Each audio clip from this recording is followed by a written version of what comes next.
Testimony Treasures, Volume 1, Chapter 99, Duty of Parents to the College. Our brethren and sisters abroad should feel it their duty to sustain this institution which God has devised. Some of the students return home with murmuring and complaints, and parents and members of the church give an attentive ear to their exaggerated one-sided statements. They would do well to consider that there are two sides to the story. But instead, they allow these garbled reports to build up a barrier between them and the college. They then begin to express fears, questionings, and suspicions in regard to the way the college is conducted. Such an influence does great harm. The words of dissatisfaction spread like a contagious disease, and the impression made upon minds is hard to efface. The story enlarges with every repetition until it becomes of gigantic proportions, when investigation would reveal the fact that there was no fault with teachers or professors. They were simply doing their duty in enforcing the rules of the school, which must be carried out, or the school will become demoralized. Parents do not always move wisely. Many are very exacting in wishing to bring others to their ideas, and become impatient and overbearing if they cannot do this. But when their own children are required to observe rules and regulations at school, and these children fret under the necessary restraint, too often their parents, who profess to love and fear God, join with the children instead of reproving them and correcting their faults. This often proves the turning point in the character of their children. Rules and order are broken down, and discipline is trampled underfoot. The children despise restraint and are allowed to speak disparagingly of the institutions at Battle Creek.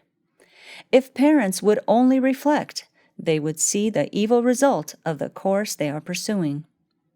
It would indeed be a most wonderful thing if, in a school of 400 students, managed by men and women subject to the frailties of humanity, every move should be so perfect, so exact, as to challenge criticism.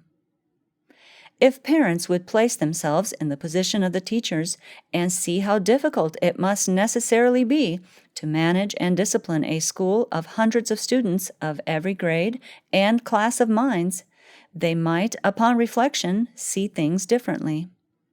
They should consider that some children have never been disciplined at home.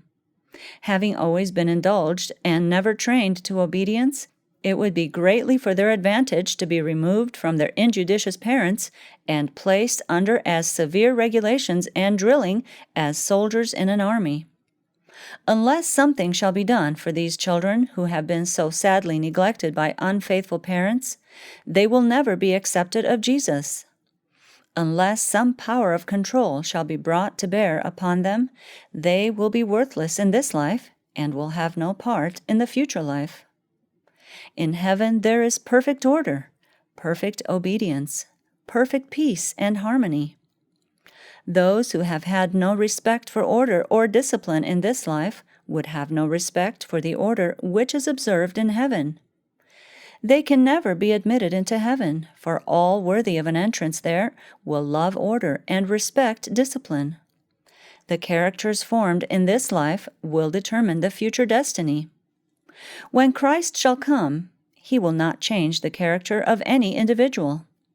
Precious probationary time is given to be improved in washing our robes of character and making them white in the blood of the Lamb. To remove the stains of sin requires the work of a lifetime. Every day, renewed efforts in restraining and denying self are needed. Every day there are new battles to fight and victories to be gained. Every day the soul should be called out in earnest pleading with God for the mighty victories of the cross. Parents should neglect no duty on their part to benefit their children. They should so train them that they may be a blessing to society here and may reap the reward of eternal life hereafter.